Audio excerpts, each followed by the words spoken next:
Murtijapur railway स्थानकावर विविध 5 गाड्यांचा थांबा मिळावा याकरिता भारतीय जनता पार्टीचे आमदार हरीश पिंपळे यांच्या वतीने 2 एप्रिल रोजी रेल रोको आंदोलनाचा इशारा देण्यात आला होता।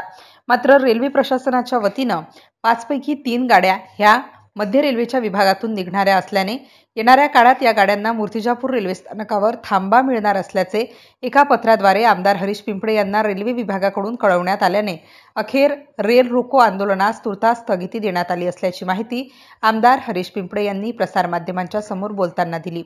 सत्ताधारी आमदारांवरच गाड्यांचे थांबे मिळण्याची मागणीकरिता आंदोलनाची वेळ आली असल्याची बातमी MCN न्यूज मराठीच्या माध्यमातून प्रसारित करताच रेल्वे प्रशासनाच्या वतीने आमदार हरीश पिंपळे व भाजपाचे शहराध्यक्ष रितेश सवाजकर यांनी दिलेल्या रेल रोको आंदोलनाची दखल घेत 1 एप्रिलच्या रात्री उशिरा मध्य रेल्वे विभागातून धावणाऱ्या अमरावती पुणे हुतात्मा एक्सप्रेस, अमरावती तिरुपती एक्सप्रेस व नागपूर अहमदाबाद प्रेरणा एक्सप्रेस या 3 गाड्यांना येणाऱ्या काळात मूर्तिजापूर रेल्वे स्थानकावर थांबा देण्याचे पत्र, तर उर्वरित पुरी अहमदाबाद सुपरफास्ट एक्सप्रेस आणि यशवंतपूर एक्सप्रेस या गाड्यांच्या थांब्याबाबत रेल्वे बोर्डाकडे मध्य रेल्वेच्या वतीने प्रस्ताव पाठवून निर्णय घेतला जाणार असल्याचे यावेळी सांगण्यात आले आहे। MCN न्यूज मराठीकरिता धनराज सपकाळ, मूर्तिजापूर।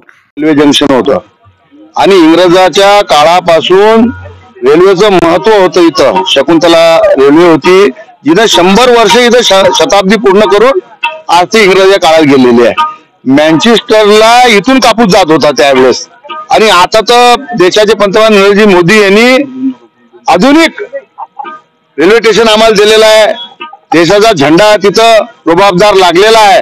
तर आमची मागणी होती की तिथं गाड्या थांबल्या पाहिजे, कारण आता इथून दर्यापूर असेल, अंजनगाव असेल, तुमचं दारवा असेल, कारंजा असेल, पुसद असेल, यवतमाळ असेल, इथून प्रवासी येतात आणि इतक्या मोठे संख्येने आता प्रवाशांची वाढ झालेली आहे। तर ज्या प्रमाणात गाड्याचा थांबा पाहिजे त्या प्रमाणात गाड्या थांबत होता, म्हणून 11:025, 11:024 अमरावती पुणे एक्सप्रेस, तिरुपती एक्सप्रेस, नागपूर अहमदाबाद प्रेरणा एक्सप्रेस, पुरी अहमदाबाद एक्सप्रेस आणि यशवंत एक्सप्रेस याची मी मागणी केली होती। आणि हे जर तुम्ही केलं नाही तर आज रेल्वे रोको आंदोलनाचं आणि भाजप शहराच्या वतीने आम्ही त्यांना हे दिली होती।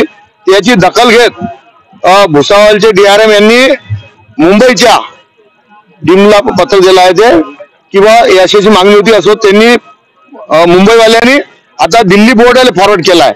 तर त्यांचं म्हणणं होतं की तुमची जे प्रशासकीय बाब होती आम्ही प्रशासकीय अधिकारी म्हणून पूर्ण केलेली आहे। आता जो हा विषय आहे हा रेल्वे बोर्ड आहे आणि केंद्रीय रेल्वे मंत्री याचे अध्यक्ष आहे। तुम्ही या संदर्भात तुम्ही तुमचा आता राजकीय पाठपुरावा करून तुम्ही हे करून घ्या आणि तुम्ही आम्हाला आता हे तुमचं थांबवा। तर त्यांनी मला 2 पत्र दिले। रात्री खूप उशिरापर्यंत हे प्रक्रिया सुरू होती आणि पत्र आल्यावर मी त्यांना स्थगितीचं पत्र दिलेलं आहे आणि परत खासदार साहेब मी आता दिल्लीला जाऊन रेल्वे थांबवण्याच्या संदर्भात याचा पाठपुरावा करणार आहे। मागणी मान्य न झाल्यास काय? पर आज मी आंदोलन फक्त स्थगित केलं आहे, समाप्त नाही केलेला आहे। माझा पाठपुरावा जिथपर्यंत गाड्या थांबणार नाही तिथपर्यंत जाईल। मग सत्ता पक्षाचा असो, माझ्यावर कारवाई हो, गुन्हे लागो, कारण जनताले माझ्यापासून अपेक्षा आहे। जनताने यावेळेस म्हणजे प्रेम दिलाय, इतकं दिलेलं आहे। आणि मूर्तिजापुरात आता अशा काही गोष्टी राहिल्या नाही की ज्याच्यानं लोकांना मला ते म्हणतील हे करा ते करा, पण आता सगळ्यात मोठा विषय आहे की आता रेल, कारण आज आपण म्हणतो की व्यापार पेठ जे आहे वाढली पाहिजे, तीर्थक्षेत्राला लोकांना जायला सोय झाली पाहिजे।